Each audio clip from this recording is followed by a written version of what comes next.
তো বন্ধুরা, এই হচ্ছে সেই মেসির টিকিট যেটা নিয়ে আমি কালকে গিয়েছিলাম মেসিকে দেখতে যুবভারতী ক্রীড়াঙ্গনে। তো সকাল থেকে যাওয়ার পর দারুণ ওখানে আমেজ ছিল। সবার সঙ্গে বার্সা ফ্যান, আর্জেন্টিনার ফ্যানদের সাথে ড্রাম নিয়ে র্যালি করছিলাম সবার সাথে। তো খুব আনন্দ হচ্ছিল, সবই ঠিকঠাক ছিল।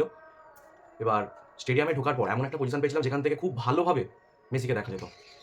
কিন্তু হলোটা কি, মেসি গ্রাউন্ডে ঢোকার পর তাকে সবাই মিলে ঝেঁকে ধরলো। কারা?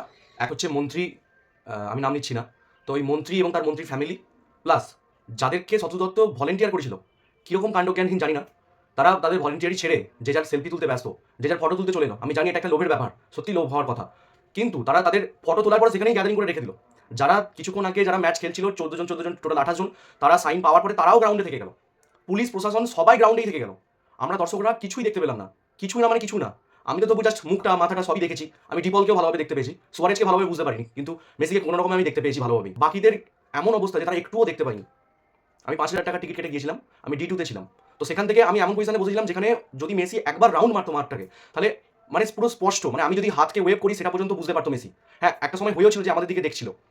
বাট ওই মন্ত্রীরা কি করেছিল, নিজেদের মেসিকে এইভাবে ধরে সেলফি তুলছে, আর তাদের ফ্যামিলিরা সেলফি তুলতে ব্যস্ত। তাকে শত্রু দত্ত এবং তাদের সবাইকে বলছে যে সরে যেতে, সাইডে সরে যাওয়ার কথা বলে শত্রু দত্ত নিজে অ্যানাউন্স করছে যে সরে যান, মাঠ থেকে বেরিয়ে যান, কিন্তু কেউ তারা ভ্রুক্ষেপ দিচ্ছে না।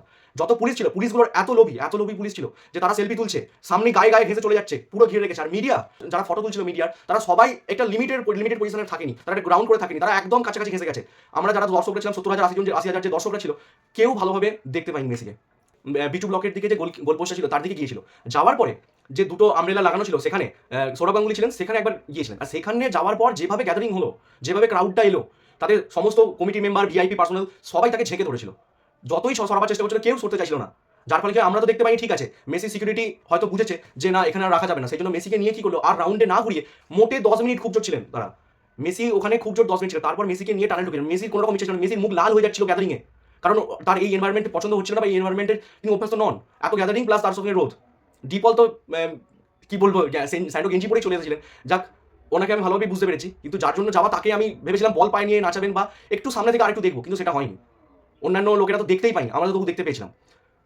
যেই মেসি ঢুকে গেল তারপরেই দর্শকরা পুরো খেপে গেল। খেপে যাওয়ার পরে সমস্ত লোকেরা কি করলো না, যত ফেস্টুন ছিল, যত প্ল্যাকার্ড ছিল সব ছিঁড়ে ফেললো, যত চেয়ারগুলো ভাঙচুর করতে শুরু করলো, বোতল ছুঁতে শুরু করলো, পুলিশের উপর পুরো প্রচন্ড রেগে গেছিল। তো এইভাবে সবাই মাঠে নেমে পড়েছিল। এমনকি লাস্ট মুহূর্তে বাড়ি যাওয়ার সময়, মানে স্টেডিয়াম থেকে বেরোবার সময়, আমিও মাঠেই নামলাম। মাঠে নেমে অন্তত মেসি যেখানে দাঁড়িয়েছিল সেখানে আমি মাঠে অন্তত হাত দিয়ে গেলাম, যে গড় করে এলাম, যাক, যেহেতু আমার গুরুদেব। তো সেখান থেকে হয়ে আমরা ভিআইপি যে গেট ছিল সেখান থেকে আমরা বাইরে বেরিয়ে চলে এসেছি। তো এই হচ্ছে ব্যাপার।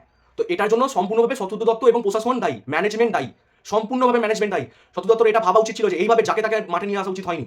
সবাইকে অ্যালাউ করেছে, যতজন বলেছে হয়তো উনি সবাইকে অ্যালাউ করেছে, যত ফ্যামিলির লোক, ভিআইপি লোক এটা থেকে ছেড়ে ছাড় দিন। যারা ভলেন্টিয়ার ছিল, যারা পুলিশ ছিল, তারা এমনকি ঘেসে গেছে।